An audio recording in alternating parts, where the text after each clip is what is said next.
Ayan na po si Kati. Tinurukan po natin siya ng DCM at saka B-complex. At kakabago lang po natin siyang binaba. Mabuti na lang hindi masyadong mainit yung panahon ngayon. Malakas pa rin siyang kumain. Kasi yun lang po, more yung body weight niya nilalagay niya sa left area niya.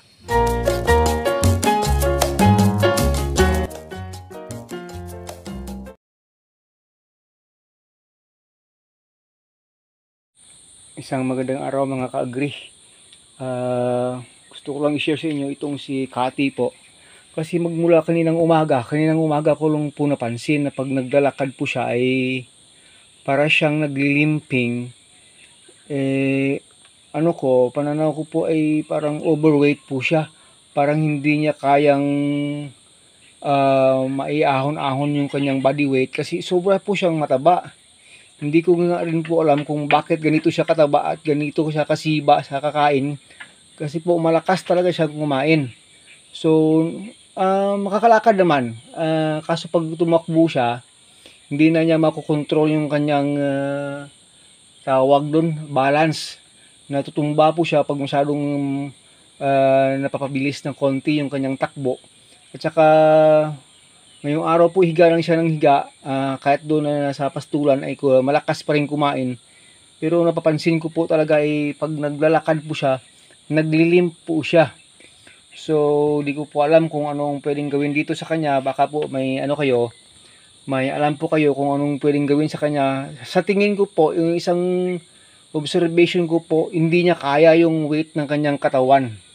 Yan po, ganyan kasi kalaki yung kanyang katawan. Hindi ko po siya na-try na inilagay sa weighing scale. Pero yan po ang napapansin kong ito kay Kati. Kasi nang dumating po dito sa akin, mas lalo siyang lumaki at mas lalo siyang tumaba. Kaya sabi ko, ito yung tinatawag ko palaging oink oink piggy. Kasi hindi ko nga alam eh. Tingnan niyo naman yung katawan, no? Grabe oh. Puro muscles yung katawan niya oh. At saka pag kumain po siya mga ka-agree, mga kakambing, parang di mapipigilan. Grabe yung appetite niya talaga sa pagkain. Kaya ngayong hapon ay medyo hindi ko muna pinainom ng tubig. Kasi malakas naman siyang uminom ng tubig nung isang araw. Hindi naman mainit ngayong araw. Medyo makulimlim po. Yan po, medyo makulimlim sa labas. Kaya sabi ko hindi naman siya ma-dehydrate. So, yun lang po sana ang gusto kong mabigyan ng pansin dito. Kaya ngayon, hiniwalay ko siya muna dito. Hindi ko napapasok yung iba dito sa kanyang cage. Sabi ko, wala naman siyang problema sa kain eh. Baka nga kasi yung problema niya, sobra sa kain. Kaya yung katawan niya, parang hindi po siya normal eh. Parang hindi po siya normal na kambing. Yun, tingnan niyo po yung malaki po siya. Sa katuwiran po sa ngayon, siya yung pinakamataba dito nagdo sa akin. Hindi naman siya yung pinakamataas at saka pinakamahaba, pero siya yung pinakamalaki sa katawan. Siya yung pinakamabigat na rin siguro. Yan po, nagchuchulo rin siya ng kanyang card.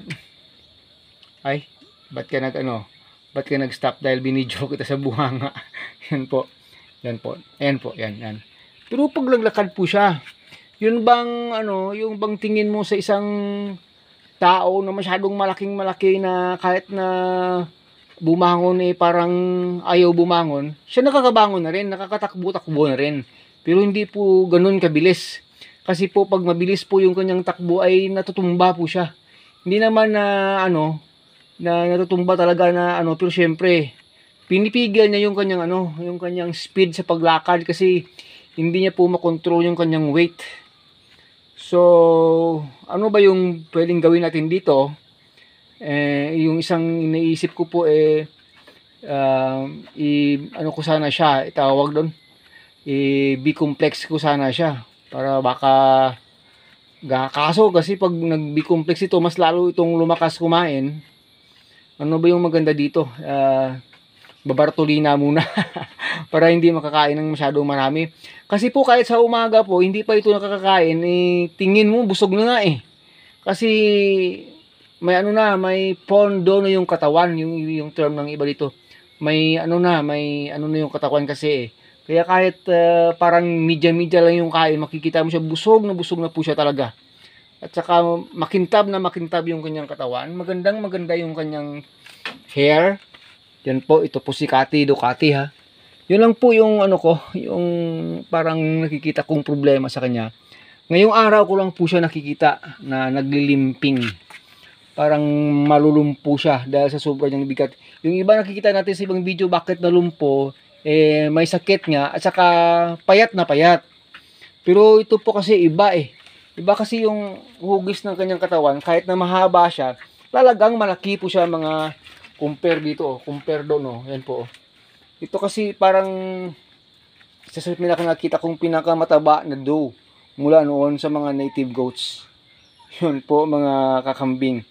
So, sige po, baka hindi pa ako magtatagal, ma-upload ko kagad-agad dito kasi po gusto kong magkaroon kayo ng comments mula sa inyo mga kakambing kung ano ba pwede dito sa ating kambing na si Cathy. Maraming salamat. This is your friend once again, AgriTechnics TV po. Sinishare lang natin sa inyo yung kalagayan ng kambing na ito. Hindi ko po na video ng paglakad niya kanina, pero yun po, naglilimping po siya. Para siyang hindi niya makontrol yung balance ng kanyang katawan dahil sa sobrang bigat ng kanyang katawan. Sana po ay wala na siyang ibang sakit. Besides that, na parang overweight po siya, sana naman po wala. Kaya, ano natin, makukuha tayo ng mga advice sa inyo sa iba na rin nating mga mentor. Maraming salamat. This is your friend once again, AgriTechnics TV po. Bye-bye na. Yan po siya, yan po. Parang hindi niya kaya yung weight niya or baka naman may inspect ko muna yung kanyang hind legs. Baka kasi mayroong dito, sugat sa gitna. Kaya hindi niya masyadong tawag doon ng tama. Tingnan ko lang. Ayan na po si Cathy. Tinurukan po natin siya ng DCM at saka B-complex. At kakabago lang po natin siyang binaba. Mabuti na lang hindi masyadong mainit yung panahon ngayon. Malakas pa rin siyang kumain. Kasi yun lang po, more yung body weight niya nilalagay niya sa left area niya. Yan yung hindi ko maintindihan na naglilimping po siya. Panalangin po natin hindi po yan kai. Sana naman po wag. Hindi po natin wish na ganun yun. Pero baka kasi ito siya ay preggy na rin.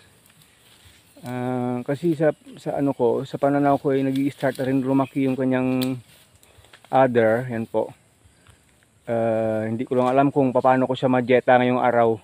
Kasi pag nag-umpisang kumain yan sa umaga, hindi po parang tinitikman-tikman pa lang yan. Pero mamaya-maya po konti, mga kakambing talagang puspusan na yan. Kasi nga, kakababa pa lang yan sa, sa goat house niya, sa pen niya. Pero may parang, yan, malaki pa rin yung tiyan. Kaya nga sabi ko, baka naman pa kasi buntis pa ito. Pero yun yung problema parang imbalance yung kanyang tayo. Yan po. Pero nang bumaba po siya yung umaga, mabilis naman po. Yun lang, parang nagkaka-out balance siya, parang duling. Naduduling, hindi duling, parang lasing, pag lumakad minsan, nag-out of balance po siya. Yun po, sabi natin kagabi, baka overweight po siya talaga. Pero sana naman mineral deficiency lang po at saka vitamins deficiency lang. Sige po, update lang natin kayo after how many days po kung ano mangyayari sa ating alagang si Cathy the Beautiful. Yan po, pinakamagandang native na goat po natin si Cathy. Sana naman, ayan po, ayan. Parang hindi masyadong yung body weight niya, naglilimping siya. Maraming salamat. God bless us all. Mabuhay ka mga kakambing, mga kameme.